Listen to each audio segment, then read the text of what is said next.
పిల్లల మీద రేవంత్ రెడ్డి గారు అత్యంత కర్కశంగా ఆ పిల్లల గొంతు బిసుకుతా ఉన్నారు. ఆ పిల్లల మీద అక్రమ కేసులు బనాయిస్తా ఉన్నారు. ఆ పిల్లల మీద భౌతిక దాడులకు పాల్పడతా ఉన్నారు.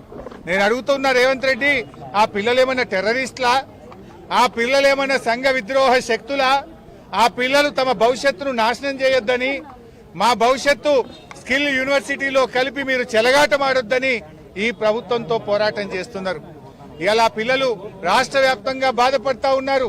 ముఖ్యంగా ఈ రేవంత్ రెడ్డి విద్యాశాఖ మంత్రిగా ఉండడం మా దౌర్భాగ్యము.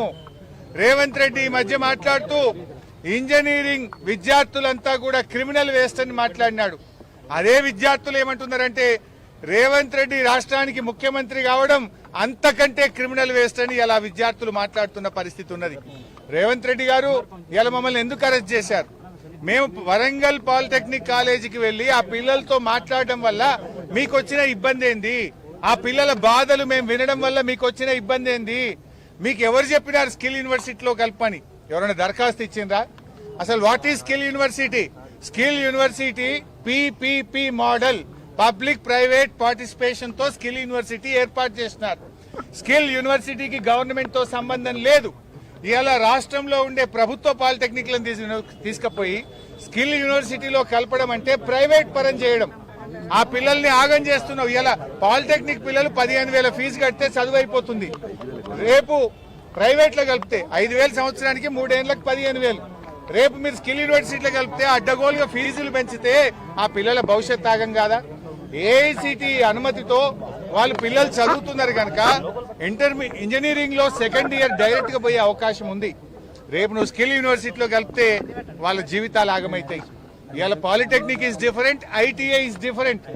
నీకు అవగాహన లేక ఐటీఐతో పాలిటెక్నిక్ లను కలపడం వల్ల పిల్లల జీవితాలు ఆగమవుతాయి.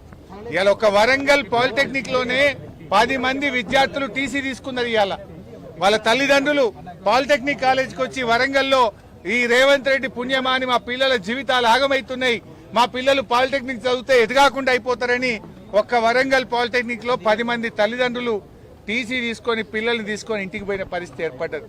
రేవంత్ రెడ్డి ఇప్పటికైనా కళ్లు తెరువు, చిల్లర బేసిజాలకు పోకు. నువ్వు కళ్లు తెరిచి వెంటనే జీవో 97 రద్దు చేయాలని, పాలిటెక్నిక్ లను యథావిధిగా ప్రభుత్వంలోనే నడపాలని చెప్పి మేము డిమాండ్ చేస్తా ఉన్నాం.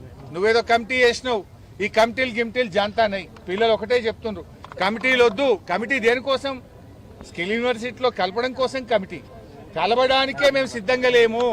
మేము ఈ పాలిటెక్నిక్లను ప్రభుత్వంలోనే కొనసాగాలని కోరుతున్నారు. ఇప్పుడు రేవంత్ రెడ్డి ఇంకో విషయం కూడా అడగదలుచుకున్నా. ప్రతిదానికి ఆంధ్రప్రదేశే ఆదర్శం, మీ గురువు గారే ఆదర్శం అంటావు కదా. ఆ ఆంధ్రప్రదేశ్ లోనే పాలిటెక్నిక్లను స్కిల్ యూనివర్సిటీలో కలిపి పొరపాటైందని, పిల్లల భవిష్యత్తు దెబ్బతింటదని నాలుక గర్చుకొని ఇప్పుడు ఆ పాలిటెక్నిక్లను తిరిగి స్కిల్ యూనివర్సిటీ నుంచి హైయర్ ఎడ్యుకేషన్ లో కలపడం జరిగింది. వాపస్ తెచ్చుకున్నారు. మరి మీ గురువు గారు నీ ఆదర్శంగా ఉండే ఆంధ్రప్రదేశ్ వెనక్కు తీసుకుంది కదా, నువ్వు కూడా వెంటనే వెనక్కు తీసుకోవాలని చెప్పి మేము డిమాండ్ చేస్తా ఉన్నాం. ఢిల్లీలో కూడా ఇది ఫెయిల్ అయింది. ఢిల్లీలో కూడా పాలిటెక్నిక్లను స్కిల్ యూనివర్సిటీలో కలిపితే అక్కడ కూడా ఫెయిల్ అయి ఢిల్లీ ప్రభుత్వం కూడా వెనక్కు తీసుకున్నది. మరి ఢిల్లీలో ఫెయిల్ అయింది, ఆంధ్రప్రదేశ్ లో ఫెయిల్ అయినాక ఇక్కడ ఎందుకు చేస్తున్నావు? అంటే ఇప్పుడు ఇవాళ స్కిల్ యూనివర్సిటీలో కలపడం అంటేనే ప్రైవేట్ లో కలపడం. ఇవాళ రేవంత్ రెడ్డి నేను కోరేది ఒక్కటే, అనవసరంగా ఈ పాలిటెక్నిక్ విద్యను ప్రైవేట్ పరం చేయొద్దు. నేను రాహుల్ గాంధీని కూడా అడుగుతున్నా, రాహుల్ గాంధీ అంతటా పోయి ఉద్యమాలు చేస్తున్నావు, ఢిల్లీలో చేస్తున్నావు, బీహార్ లో చేస్తున్నావు, మరి తెలంగాణకి ఎందుకు వస్తలేవు? ఇక్కడ కూడా జెన్జీ రోడ్ల మీద ఎక్కి పోరాడుతుంది కదా, 1,00,000 మంది పాలిటెక్నిక్ విద్యార్థులు పోరాడుతున్నారు కదా, ఫీజు రియంబర్స్మెంట్ కోసం విద్యార్థులు పోరాడుతున్నారు కదా, నిరుద్యోగులు జాబ్ నోటిఫికేషన్ కోసం పోరాడుతున్నారు కదా. ఆనాడు రాహుల్ గాంధీ, ప్రియాంక గాంధీలు యూనివర్సిటీ మెట్లెక్కినారు, లైబ్రరీల చుట్టూ తిరిగినారు, నిరుద్యోగుల చుట్టూ తిరిగారు, హామీలు గుప్పించారు. ఎందుకు ఇప్పుడు రావట్లేదు? అంటే ఢిల్లీకో నీతి, తెలంగాణకో నీతి రాహుల్ గాంధీ గారు. ఇలా నువ్వు ఏ రకంగా అయితే పోరాడుతున్నావో ఇవాళ తెలంగాణకు వచ్చి పోరాడు, మా పాలిటెక్నిక్ విద్యార్థులతో మాట్లాడు, రేవంత్ రెడ్డికి మొట్టికాయలేసి జీవో 97 రద్దు చేయి. ఇవాళ ఏందండి వరంగల్లా మేము వస్తున్నామని చెప్పి పాలిటెక్నిక్ కాలేజీకి తాళం వేస్తారా పోలీసు వాళ్ళు? పోయి అన్నం కూడా పెట్టారు. ఆ పిల్లలకు 1 గంటకు అన్నం పెట్టాలంటే హాస్టల్ బంద్ చేస్తారు, మెస్ బంద్ చేస్తారు, కాలేజీకి తాళం వేస్తారు, పిల్లలకు అన్నం పెట్టరు, పిల్లల్ని బయటకు రానియరు. ఇదా ప్రజాపాలన? ఇది ప్రజాపాలన కాదు, పోలీస్ పాలన. ఇది తుగ్లక్ పాలన, ఇది రాక్షస పాలన. ఇవాళ పిల్లల జీవితాలతో చెలగాటమాడుతున్నటువంటి పాలన. ఈ రాష్ట్రంలో పేరుకే ప్రజాపాలన, జరుగుతున్నదంతా కూడా పోలీస్ పాలన జరుగుతా ఉంది. ఇవాళ బాధ్యతాయుతమైన ప్రజాప్రతినిధులుగా మేం పాలిటెక్నిక్ కాలేజీ పోతే నీకు వచ్చిన నొప్పేంది రేవంత్ రెడ్డి? మమ్మల్ని ఎందుకు ఆపాల్సి వచ్చింది? రాహుల్ గాంధీ గారు వెంటనే జోక్యం చేసుకోవాలని, ఈ యువతరం తిరగబడక ముందే, ఢిల్లీ తరహా ఉద్యమాలు జరగక ముందే తక్షణమే రేవంత్ రెడ్డికి చెప్పి జీవో 97ను రద్దు చేయించాలని చెప్పి కూడా మేము డిమాండ్ చేస్తా ఉన్నాం. ముఖ్యంగా ఈరోజు రేవంత్ రెడ్డి పాలనలో ఎక్కడ చూసినా కూడా దాడులే జరుగుతున్నాయి. లగచెర్ల రైతులకు బేడీలేసినారు. ఇదే వరంగల్ జిల్లా మహబూబాబాద్ లో పాలిటెక్నిక్ విద్యార్థి గొంతు బిసికినాడు ఒక సీఐ. ఇప్పటిదాకా సీఐ మీద యాక్షన్ లేదు. ఇప్పటిదాకా సూర్యాపేటలో ఒక పిల్లల మీద లాఠీ చార్జ్ చేసి కొడితే దాని మీద ఇంతవరకు విచారణ లేదు. డీజీపీ గారు ఏం చేస్తున్నారు మీరు అని మేము అడుగుతా ఉన్నాం.